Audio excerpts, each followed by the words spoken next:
Good evening, everyone. I'm Jan Dalley. I'm the arts editor at the Financial Times in London, and I'm delighted to welcome you to the next in TEFAF Online's very, very punchy series of talks. We've already had some great discussions last night and now today. So our topic this evening is the future of art fairs. Always an important topic, but particularly when we are just going into the second edition of TEFAF Online.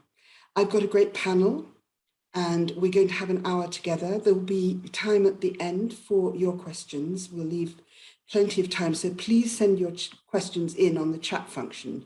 They'll reach me. You can send them in at any point during the discussion, during the hour, and then I'll put them to the panel at the end. So, the future of art fairs. Without more ado, I'm going to introduce you to four people who know a lot about art fairs. I'll start with Catherine Petitgas, who is a collector and who I think your particular specialism is Latin American contemporary, isn't it? That's one of the things that your collecting focuses on. Then Catherine Walsh, who has spent a very distinguished career in the beauty industry and applies that as well to her art collection, which I think tends towards the minimal. Am I right in thinking? Particularly from what's behind you, I think. That's a fair assumption. Then Christian Hemmerle, who is the fourth generation of the world famous jewelry house. And he, of course, is an exhibitor at fairs and will be able to talk to us from that point of view. And then finally, Melanie Gerlis, who I'm proud to call my colleague. Melanie is an amazing writer, journalist, expert on the art market. And she has just finished a book on art fairs, which is called The Art Fair Story and subtitled A Roller Coaster Ride.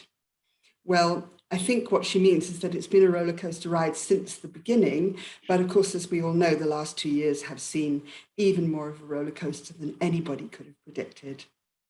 So I'll start, Melanie, by asking you why you decided to write this book about fairs, because you started it before the pandemic, didn't you? You had the idea. You were working on it when the ceiling came down, as it were, on all of us. So you'd already identified art fairs as a very interesting and changing form that had a future which was somewhat uncertain, or that its direction was somewhat uncertain. Yes, absolutely. I mean, I think there were two reasons. One is actually no one has written a history of art fairs, which may seem to many very, very recent, but actually there's a good, well, you could argue there are hundreds of years, but there's a good 60 years of contemporary and modern art fairs. And I realized that they were dominating my life and no one had written much about them. But the other reason, as you say, I think we had all begun to experience what everyone was calling fatigue. And it seemed to me that as a business model, it was looking very, very, very strained. So I just wanted to look at what had worked, what need they were serving in the past and whether that need still applied. And then, of course, we had the pandemic, which gave us all a chance to see a world without fairs and see if we liked it. And I think at the beginning, I really felt quite convinced that it could mark the end of art fairs. But really quite soon after, I began to realize that maybe not, although I do think things will change, which perhaps we'll go into afterwards, or I can go into now if you want. Well, yes, let's go into that in more detail, because I'm sure we've all got our views about how things might change or should change. But yes, so Christian, a world without art fairs for a period of time must have been quite unusual for you, because you presumably have been exhibiting at fairs since you can remember, since you were 5 years old, probably. Actually, my mom loves to tell the story how I was pushed in a pram on the predecessor of TEFAF in outside of Maastricht and still in a tent. So I think I grew up with art fairs, and I'm a strong believer in art fairs. Next to being an exhibitor, we are also makers. So, art fairs are also a sounding board for us, where we present our latest creations, where we feel, we're excited for it. And I think this excitement is shared by many, many people. And art fairs are a place where people connect. And next to being a marketplace, I think it's an essential element of the annual calendar. And I think we can all agree that art fairs will have to redefine their basis, their business model. But I'm sure, as always in history, the bests will survive and the bests will adapt, and we will all find ways how to live with a new world, with a new reality. But we will go back to having art fairs, because they have been missed. And every person I've talked to during these past 18 months, everybody says, I'll miss a chance to see you. And they're really great places to connect, to share thoughts with like-minded people, but also to present your ideas. So I'm positive about the future for art fairs. Well, that's a pretty ringing endorsement. And Catherine, do you enjoy art fairs? Are they the places where you have in the past found your inspiration for collecting, found your, found a path? Oh, by the way, since we have two Catherines tonight, everyone, we've got Catherine and we've got Catherine. So that's clear enough. So this, I was going to ask Catherine Walsh. So I guess it's fair to say there's so many reasons why I go to art fairs and have gone to art fairs and will continue to go to art fairs. And like Christian said, I'm also quite optimistic for the art fairs in the future. But out of all the reasons, I think I could probably narrow it down to 3 as to why I continue to go. And I don't consider myself an expert on this topic. However, I do consider myself forever a student. And so the first thing and the main reason why I go to art fairs is not just because they're a marketplace, it's probably the secondary reason.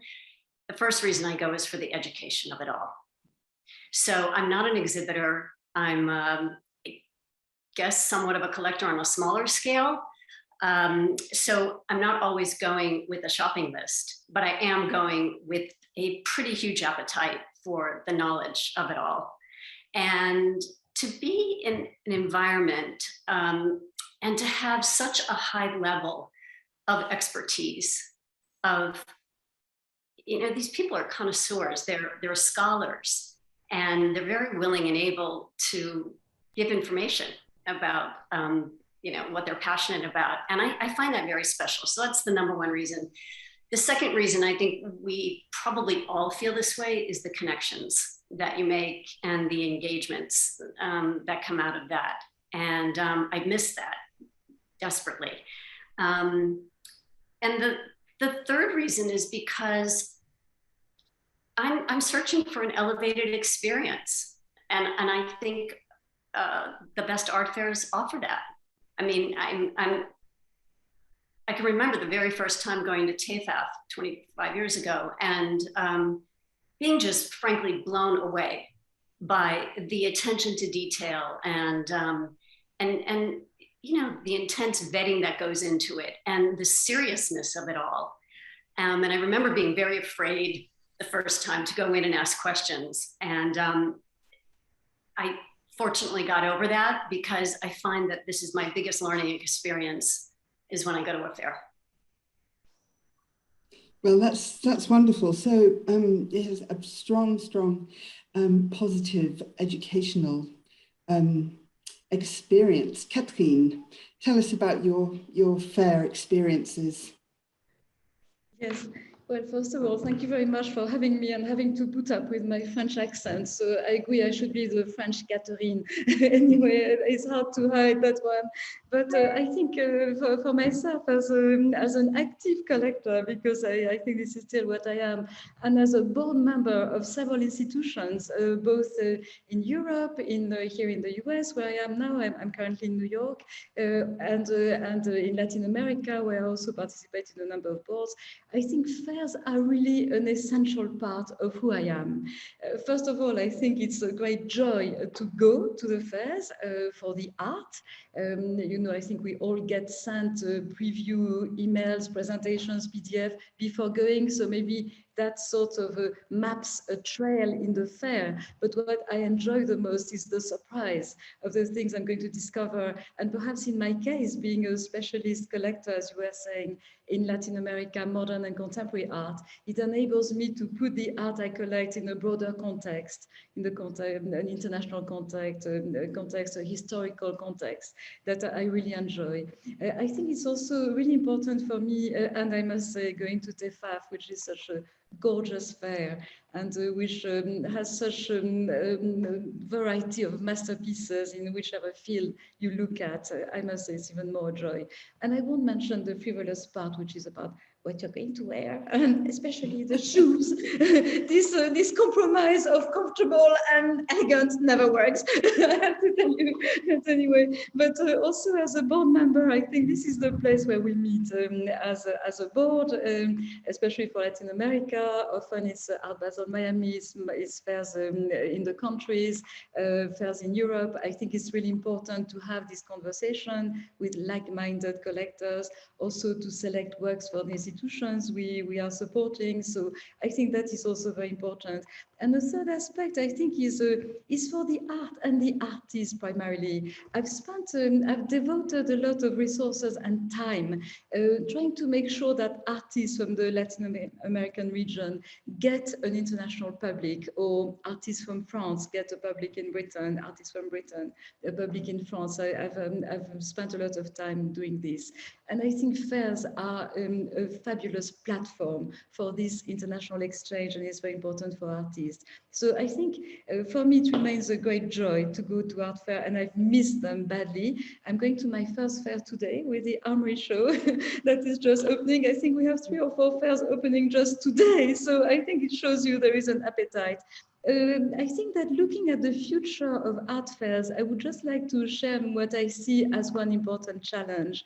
I think there are a few: the proliferation of fairs, the environmental impact of the fairs. I think that maybe we are going to discuss that at a later point.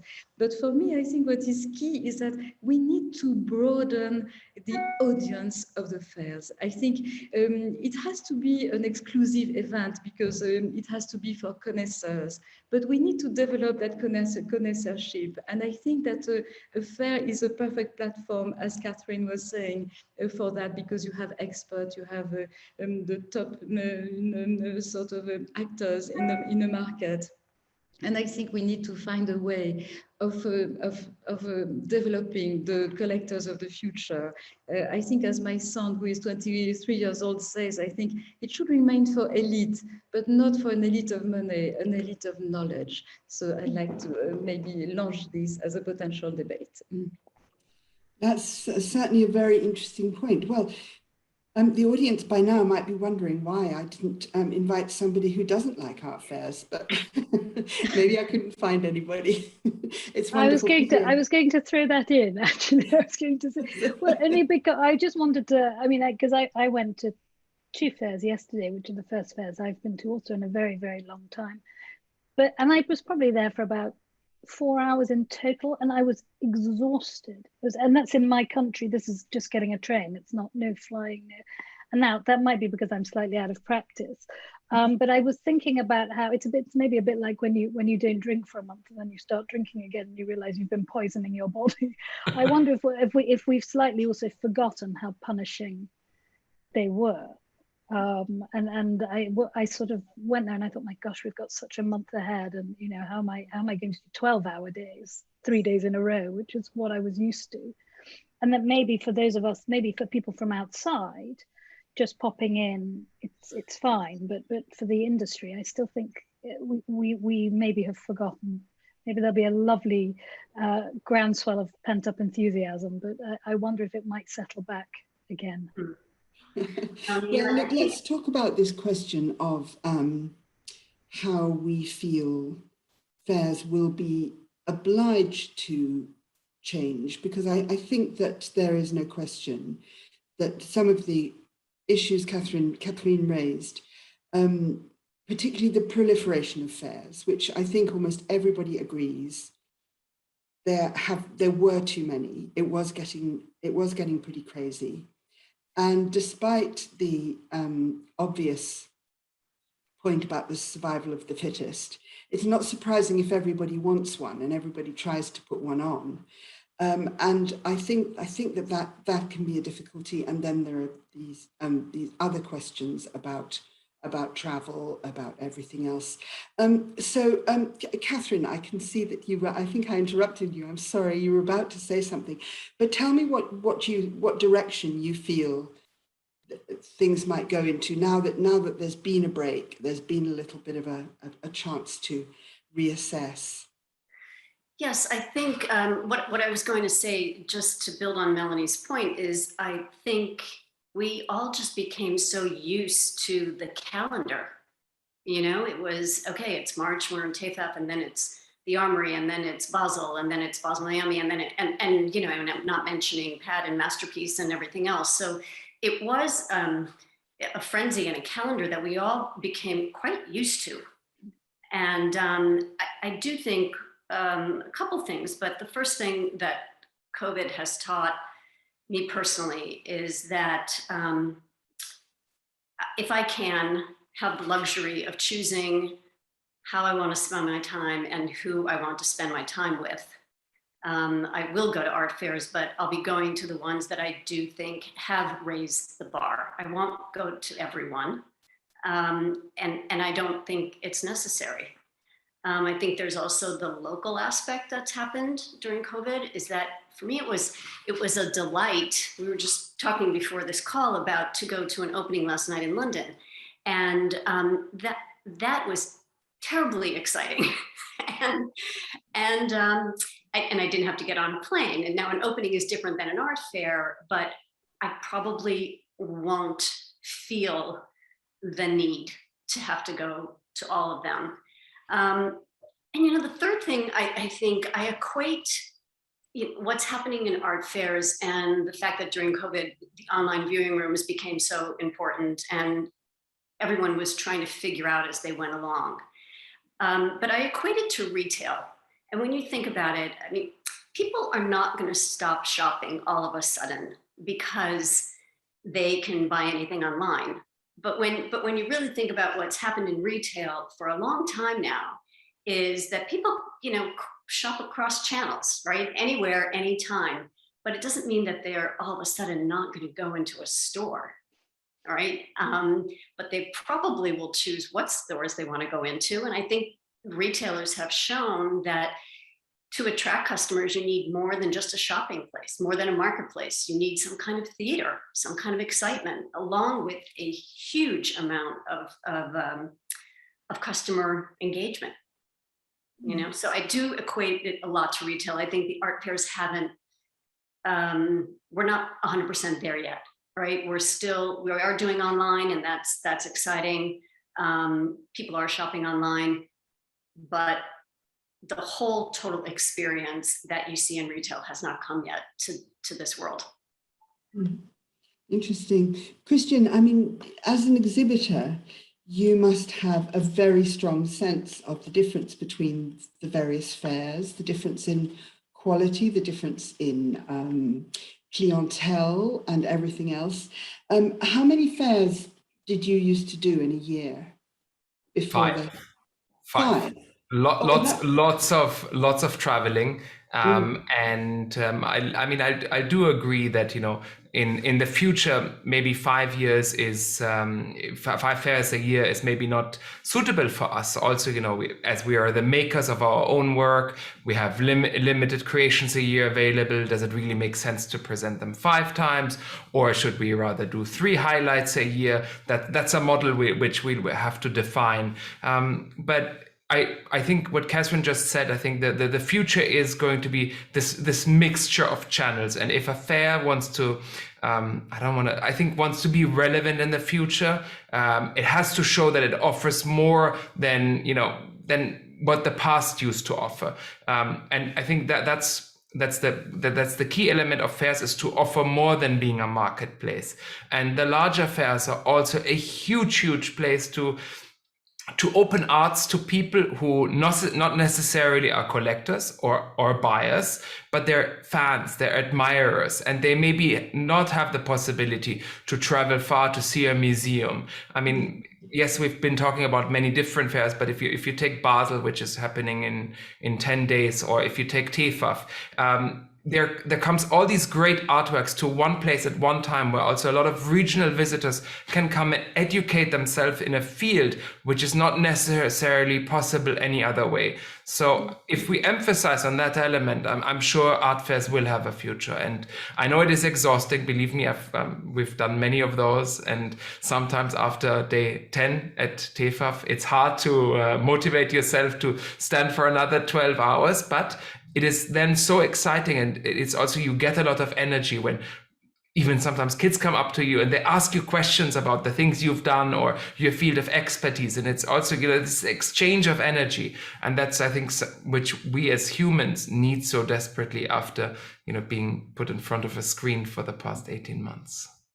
Yes. But I think if 5 fairs is very, very modest. I mean, a lot of galleries do 20 and more. Mel, go on. Sorry, I interrupted you. Sorry, Jan. No, sorry. I just wondered if fair organisers are sort of quaking in their boots when they hear you say, because I think you're similar to most, whether you do 5 fairs or 20, most people are thinking, I'm not going to do quite as many. And then you've got a situation, because how do fairs get their money? And well, partly from exhibitors, partly from people who come, and actually I agree they should be more mass market, but they're expensive. They're actually quite expensive to visit if you're not on a VIP pass, and then also through sponsorship. So what you get is a situation where actually that sponsorship part becomes more important, and I think only the big brands will be able to get that. So I think the reality is there will be there'll be the survival of the strongest brands. Yes, but I think it's interesting this whole issue of education in fair, because of course we all go there to learn, and I've learned a lot throughout my life going through fairs over the past 22 years, I think. But I think what's important is that we need to educate people to become collectors, not just admirers of art, because there are other places to do that, and museums, galleries, institutions are also dedicated to that education. But I think being a collector is something quite particular, is having a passion for the art, having a respect for the art, and also for me, I think, is being part of an ecosystem, understanding that this ecosystem needs money to function. I think the artists need money to keep working, galleries who are an essential part need money to keep producing, keep creating beautiful works. And I think that's, we are a bit shy about, I think I often hear people say, oh, well, I buy art, but I wouldn't call myself a collector. Well, I have to say, I call myself a collector quite proudly. And I think that's what, it's this mindset that we need to change, perhaps. You can go to TEFAF and buy works on paper, buy prints, if that's what your means are like. And maybe little by little, you will graduate into buying something more substantial. But I think it's going to fair with the notion that this is a place where there is a need for an exchange of funds. I think, and that's, I hope you won't find this too vulgar, but I think it's important to keep that in mind, because there is a market, there is a broader market for the art. I'm convinced about that. Yes, well, I think your point about democratization of the fairs, but in terms of spreading expertise, even without thinking particularly so much about the means. I mean, the means, of course, are very important, as you say. Do you think that then that the fairs should have a more sort of formal educational role? I mean, do you see fairs developing a real kind of educational mission? I know that they do, to some extent, do that.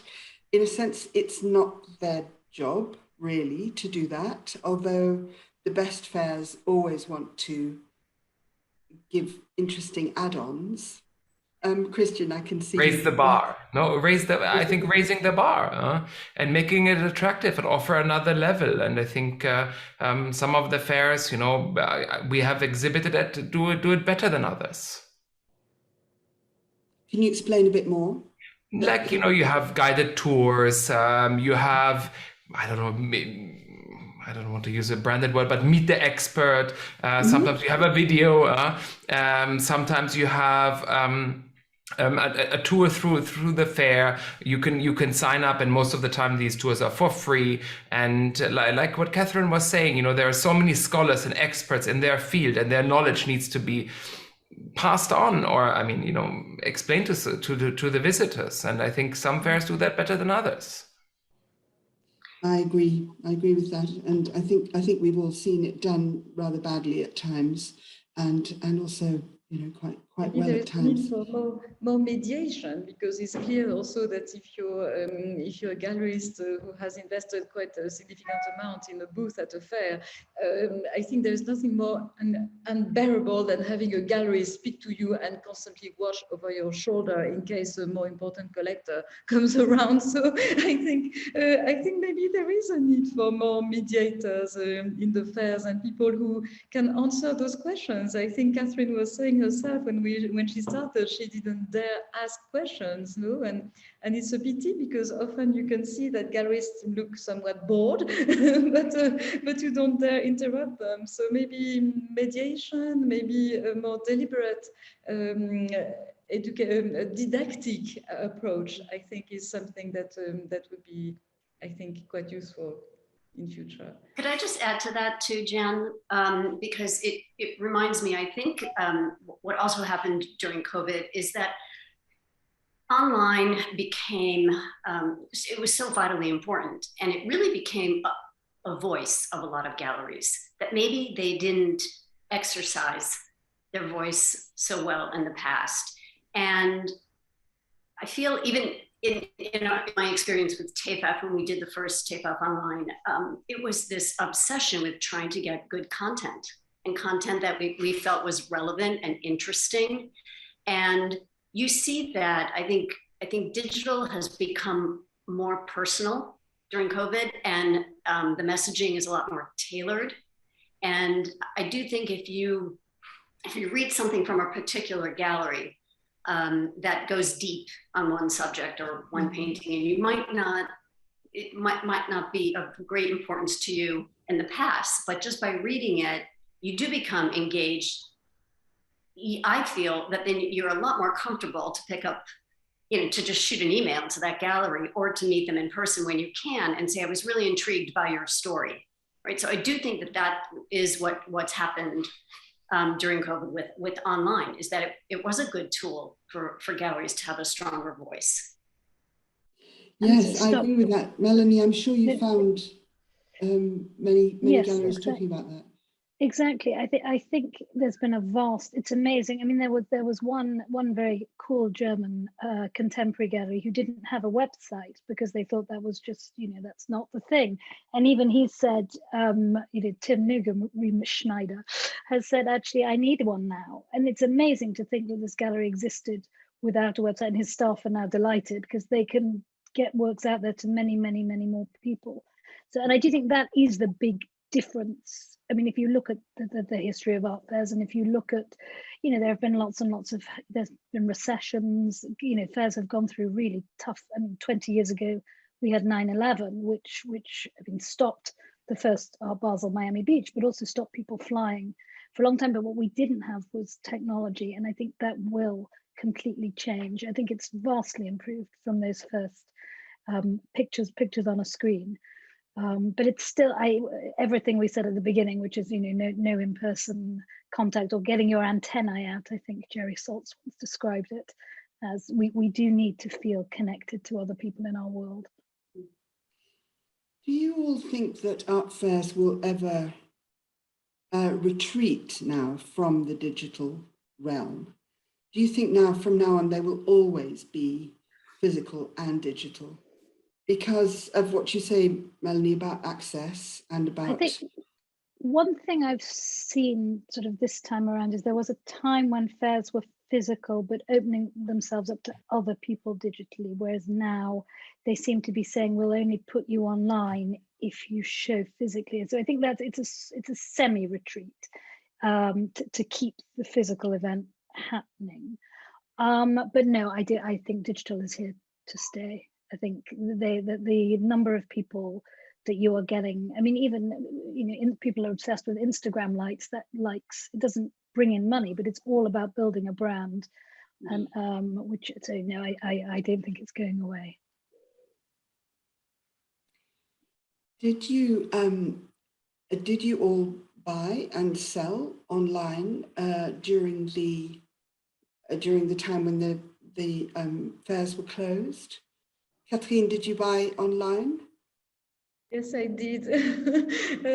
I bought maybe not as substantial pieces that I would buy after having seen the piece physically, but I did buy some. I must say some of my favorite galleries, Brazilian galleries, made such a great effort for Art Basel in particular to present the work on the beach, and I thought it would be important to support them. And also I did find pieces that I had on my radar, that I was sort of looking at. I think a lot of galleries made an effort to really present high quality pieces, and I did buy a bit, and I bought also perhaps more from galleries by going to galleries this year, by physically going. I think in Paris in particular, museums were shut for a long time and commercial galleries were open, which felt very unfair to a number of people. But as a result, we went into the actual galleries rather than just seeing the galleries at fairs. And that was a great experience also. And I did find some pieces that way as well. So you bought online from trusted sources that you already knew? Yes. And you probably already knew them from art fairs as well as yes. And well, so it's like the sort of spread of the influence, isn't it? Yes, that's Catherine, right. Yes. Catherine, you told me a story over email about how the influence of the art fairs had kind of widened out into, spread across the time when the art fair isn't happening. Yes, it was really something. I'll try to make it brief. But it was during COVID. It was September last year, and a friend of mine who happens to live in Massachusetts emailed me because he happened to be scrolling through an online catalog of an auction house in Munich, and it's fair to say he knows of my obsession, I guess, with 17th century Dutch portraits. And so he sent me an email, and the title, all it said in the title was, "She is good." So I clicked on it, that intrigued me. And I thought, well, she's not just good, I think she's kind of extraordinary. And I happened to be in Colorado at the time. So the first thing I did, and this is a story of, I think, that sums up the intense and loyal and trusted connections that I have made, I don't know, through art fairs. Because I don't think this story would have happened unless I had made those connections. So anyway, back to the story, and I'll try to go quickly. So then I called my friend in Munich, who happens to be an exhibitor. And I said, I don't know much about this auction house. Are they legitimate? And he said, not only are they legitimate, they're actually well known to be a place where you can still find a somewhat affordable jewel. And I said, okay, well, would you mind going to take a look at this portrait for me? And he said, I'm not an expert, but I'll go take a look. And then he said, I liked it. And he said, but I really think you should talk to the auction house. So I'm going to connect you to a friend of mine who happens to be the president of the auction house.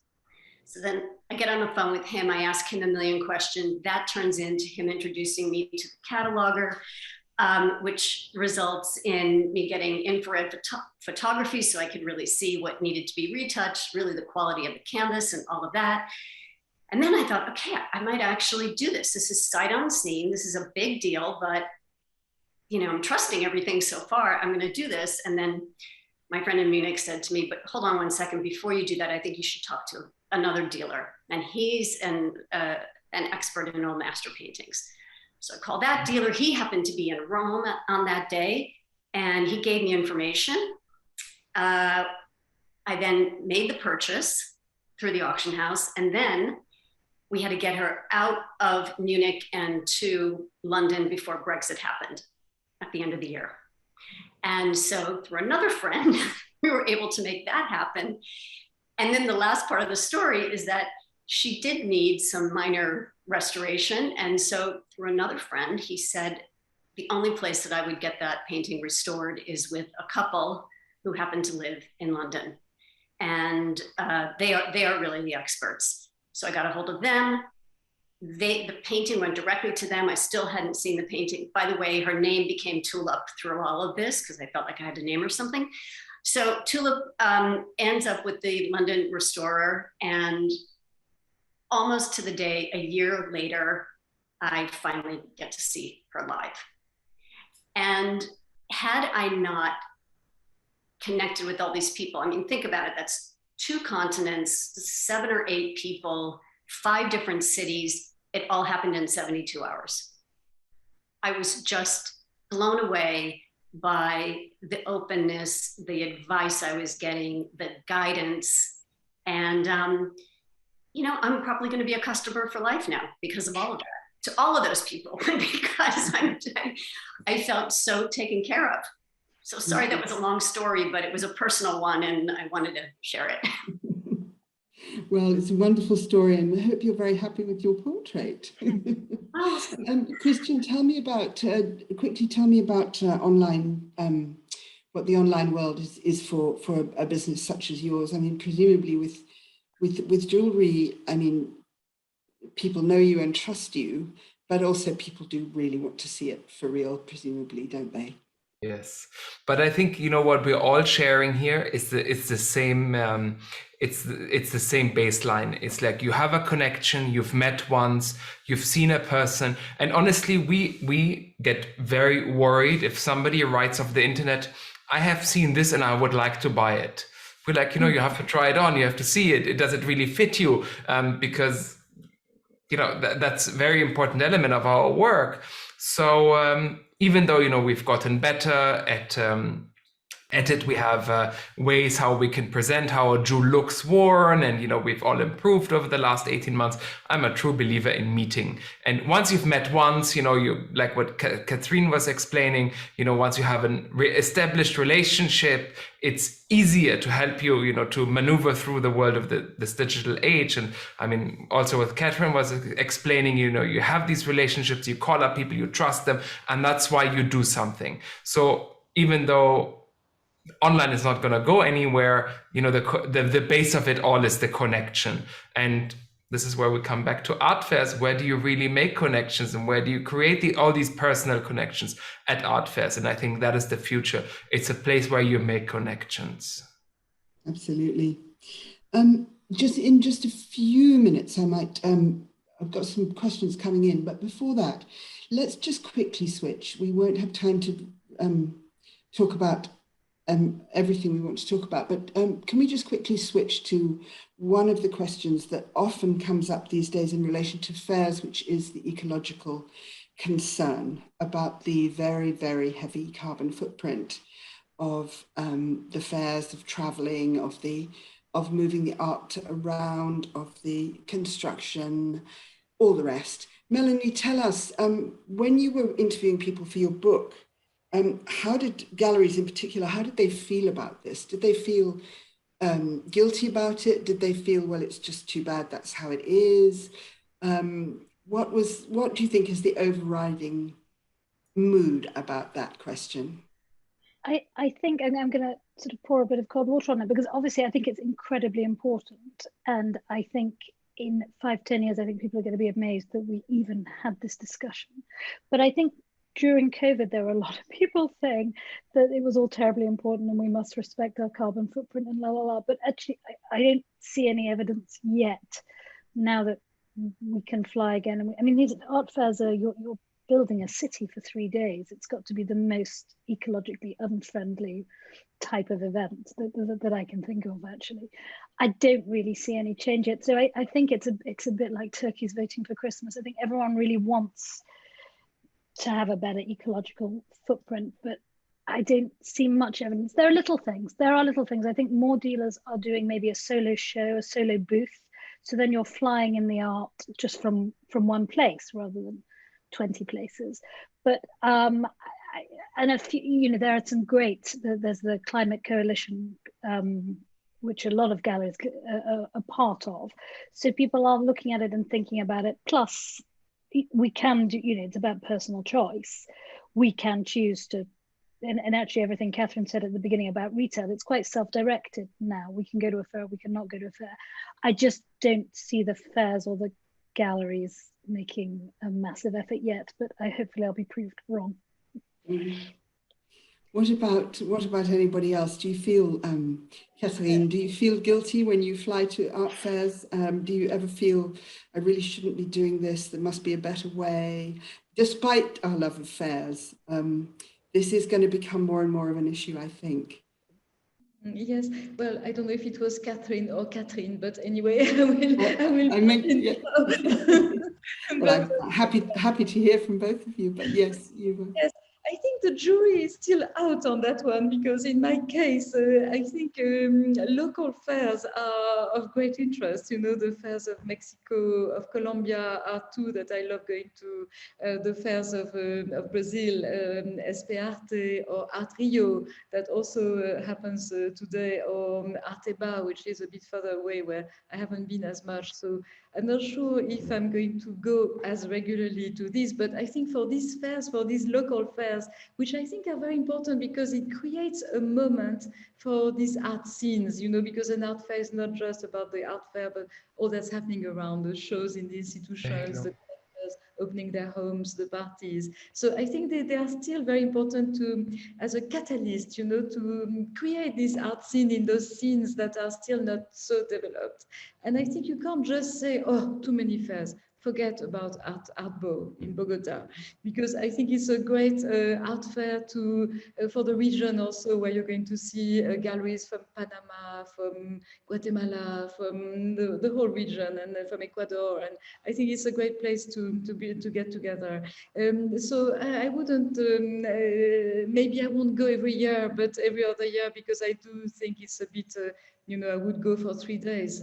I would never do that again, I don't think. I think the pandemic has made us think about these things. So, but on the other side, I think that just before the pandemic, we saw some galleries that were starting to use or to have reusable panels. I remember House and Vert in particular, maybe at Masters, at Frieze Masters in London. I think maybe it will give the galleries an opportunity of being a bit more creative with the way they present things, you know. Why just these whiteboards, cheap whiteboards? I mean, I think maybe there is a way, and maybe it answers one of the questions I think that we have, no, which is why are art fairs so unartistic in their way of presenting art? No, this is art. Just try to be a bit more clever about this, and maybe address the issue of the environmental impact of a city, a whole city built in 3 days. It's never going to be perfect, but I think there are ways that can diminish that impact. Well, I'm sure there's lots of small things we can do, and we hope it'll be, it'll begin to be enough. It's a very hard one. I don't know. Catherine, tell me, is it something that's on your mind? Is it something that you feel is going to have to change? Or do you feel? You know, like I said, I'm not an expert, and I'm not trying to skirt the question. It's just I don't think anyone has the answer. I've listened to and have read a lot of different reports about every art fair having this dialogue right now about what to change. I can only speak personally, and I think I already said this in the beginning, is that I will pick and choose. And being in London, I will probably go to the fairs that I can go to from London, and I might not be flying across the pond. You know, I probably won't go to New York as regularly, or Miami, or places like that. I'll I'll pick the ones that are a little bit closer to home. And fortunately, there's plenty. Yes. Well, we're lucky to live in such centres, but of course, as Catherine has just said, if you live in Bogota, then you don't have the choice. It's very, one fair once a year. That's a big deal. So it's quite something. As a business model, do we think that fairs are going to? I mean, we're all talking about how we love fairs and we want to do them. We'll probably have to reduce a bit, whether we do or not. But we probably will feel that we should reduce a bit and want to reduce a bit. But is that going to threaten the fair's business models, which are, as Melanie has said at the beginning, sometimes already quite rocky? What do you think, Melanie, about the business Yes, I mean, aspect? I think they really are threatened. But I also think why exactly? Tell us why you say that. I mean, the traditional model of a fair has been get fees in from exhibitors, therefore, and ticket sales, therefore the more the merrier. And of course, we've got a situation now where visitors, people are being more picky for various reasons, as we've discussed. Exhibitors are also being more picky, and also people seem to prefer, there's a bit of a trend for smaller fairs. I mean, now, fairs over 100, people sort of go, oh, whereas, we've had 300, 400, or 2 tents in the same park, for example. So I think that sort of model is threatened, because also the other reason people go to fairs, sometimes there are people who come to London for a London fair and don't go because they've got dinners, they've got auctions, but they're there for the people and they can pick up all the things we've talked about without actually going into the fair, which is great for a city, but it's not great for the fair. So I think it really is threatened. Like I say, though, I think these are brands, and they're brands that are finding ways to link up with brands outside of the art world. You've got fairs joining with musicians and fashion companies and sort of creative industries. And the reason why online is so important, the reason why Instagram is so important, is because it's all building brands. So it's going to be who can do that the most effectively and the most brilliantly, to keep sponsorship and backing coming in, because you can't just rely, I think you can't rely on growing exhibitor numbers year after year. No, I see that. I see that as a. And they're expensive, aren't they, Christian? I mean, a fair is one thing that people noticed during the pandemic is, okay, sure, we haven't quite made as many sales, but heavens, we've saved money. I mean, that's why you're thinking. Yes and no. Okay. Fairs are essential to all our business. And it's just a question how many you do, and to have the right mix. As always in life, I think finding the right balance is the toughest thing to do, and I think that's what we are facing now. Well, I'm going to turn to some of our questions that have come in from the audience. Thanks very much, audience members. Do send in some more questions, because we've got 10 minutes. We can take a few questions. So the first one, which Catherine just referred to actually, is why does the panel believe that art fairs lack any new concepts for how art is presented? White cubes with the same concept over and over again. For an industry based on artistic and creative endeavor, why are art fair designs so unartistic? Well, to begin with, do we agree? I mean, I've seen some fabulous presentations at art fairs. I think they're quite imaginative, but this question was not put to me. Tell me what you think. I mean, Christian, I expect that you work very hard on the presentation of your booths. I don't consider that a question towards me, because we play a bit of a different game. But I mean, if I remember correctly, there was, I think it must have been at Frieze a few years back, where a gallery brought a living space of an artist. And I thought that was fantastic. And I think but again, that's my holistic general point of view of life. When you do the best of efforts, people will applaud you for that, and I think we all should try to do the best what we do. And sometimes I guess in the past we've been afraid of trying something new, because what have we seen? We've seen a white box with, you know, artworks on the wall, and that's how it's done. And maybe everybody was a bit too afraid to change that. So maybe, but that's my philosophical answer to that. The philosophical answer. There may be a more practical answer, which is that we have all seen some fabulous presentations. I remember the whole collector's flat. Do you remember that was done at Frieze Masters one year? A Paris apartment. It was absolutely amazing. But that must cost a lot of money to put that together for 3 or 4 days, which I imagine is the real reason.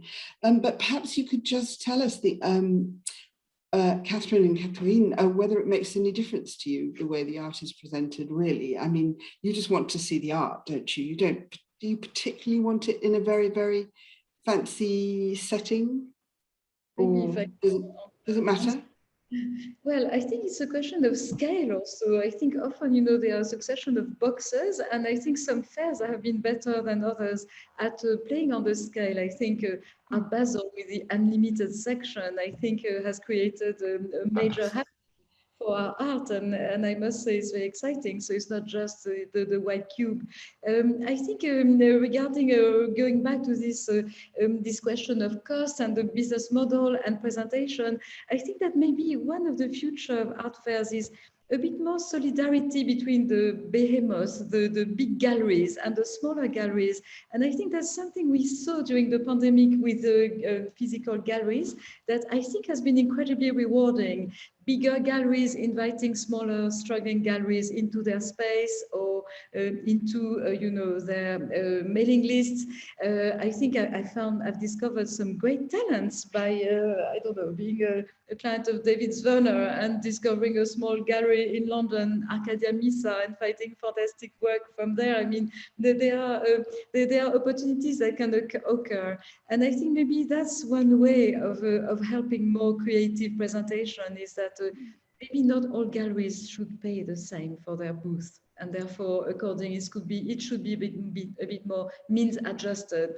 I think my art fair friends are going to kill me with that one. I think actually Art Basel has already started adjusting their fees. There is a case for being. We are all in it together. There is a case for maybe discussing that. Yes, and then you have collaboration booths as well. I love those. Sean Kelly has done one with Charles Eat. Exactly, with Eid. Fantastic. Beautiful, don't you think? The juxtaposition of the contemporary with the ancient art. I love it, and that's beautiful display. Anyway, so let's move on. Now this is really one about online. Next question is, with more museums making their collections available online, what do modern art fairs have to offer when compared to the average museum visit or online browsing session? Well, it's rather obvious that one lot of things is for sale and another lot of things is not for sale. So that's quite, maybe we'll just thank unless anyone would like to speak to that, I'll just say thanks for your question, but I think that they're different because museums are for looking at, and in art fairs are for looking at, but also you can buy the work. So it's a different. And also, I think, if just to add, I think sometimes you find new discoveries, or the distinction is that there are many new discoveries, things which are new to the market. Yes, new work. Which you wouldn't find in museums. That's a very good point, and I think probably the most interesting point. Certainly, I've discovered browsing on gallery sites. I've discovered a lot of work I'd never ever heard of and probably never would hear of. So that's quite valuable. Another question. Now, this I think is something we've maybe been talking about a little bit already. Do you guys think younger collectors will enjoy art fairs as much as the veteran collectors do? Well, I've been wondering this myself, actually, because I keep saying, well, you know, for most of us, it's much more of a pleasure to, you know, we get our leisure time from going out. You know, you shut your computer and you go out. But I don't know, I mean, Catherine, you mentioned you've got a 20-something child. I mean, did they seem to spend their leisure time on the computer, don't they? Or did, you know, I don't know. I don't know if 20-somethings are going to want to go out and intangible objects in the same way as we. I think that's quite a good question. Yeah, I read something this morning because Art Basel and UBS came out with their mid-year review today. And yes. it was interesting. It wasn't specifically a statistic about fairs, but it was about millennials. Yes. And it did say, if I remember correctly, let me just look because I don't want to get this wrong.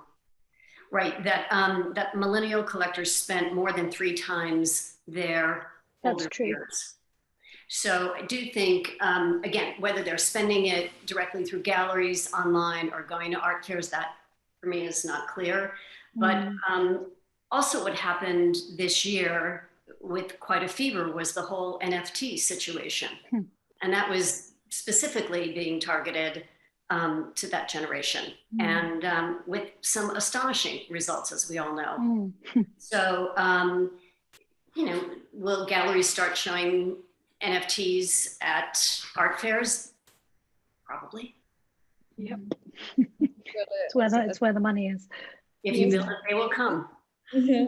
As I said from the beginning, I really think that art fairs should be more inclusive and should think of these future generations of collectors. And obviously, I think they have to be for young people. My boy, who is in his 20s, grew up with arts and he loves going to fairs. He goes with his friends and they have a great time. But I think fairs need to keep that in mind and cater for that profile as well, no? By also having a mix of younger galleries and maybe more affordable art, or maybe you know, some of the digital art, and some are doing it, but perhaps not deliberately enough, which goes back maybe to the idea of maybe a sort of more means adapted fees for booth fees for galleries to enable a sort of a younger audience to feel more at home in fairs as well.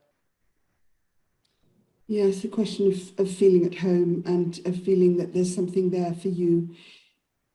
I suppose you need to feel there's something there for you that you wouldn't find elsewhere, that you wouldn't find online. And that's possibly, that's possibly harder as a way of attracting. And presumably, Catherine, on the boards that you sit on, you discuss this kind of thing considerably, because we're talking about the future of art fairs. I mean, the future of art fairs depends on the future of collecting and buying, doesn't it? So we all have to look to younger ones who wish to do this. But did I gather that the new art market report that you mentioned, Catherine, and I know Melanie's read it as well because she's written about it for us, was it saying that millennials, this substantial spending by millennials is mainly not in the gallery sector? It wasn't clarified, at least in, I didn't read I read the top line sections. And so it might be in the full report. I was referring to the highlights. It was spend on art in total. So art in total anywhere. It was yes. But and there were interesting, you know, I think only about a third of the spend in the first half of the year was on traditional. But traditional is painting, sculpture. You know, it's lots of people do non-traditional. That doesn't necessarily mean digital, but there is a huge appetite for digital. But millennial does go up to the age of 40. So we are also, it's not the youngest generation of buyers, but it is interesting that the spend is getting younger. Interesting. And one of our listeners has come back to us on the chat saying that he feels that art fairs do organise more than in the past. So there are talks and meetings and programmes that deliberately to make it more attractive to younger collectors. So that's, but I also see with a horror, because it's my job to watch the clock, that we have literally 1 minute left, if that. So I think that even though there are some lovely questions here, which I'd love to put to you, I think we haven't got any more time. I'm so sorry, but I've enjoyed this so much, and I hope that you will have too. I'm sure that the the audience will have enjoyed it hugely, because you've all been so generous and interesting and wonderful about sharing your insights and your views and your experiences. And I just want to thank you all very much. Catherine, Christian, and Melanie. Thank you so much. And thank you as well to our audience. And I hope that you will enjoy TEFAF Online, which is up and running right now. Thank you so much. Bye. Thank you.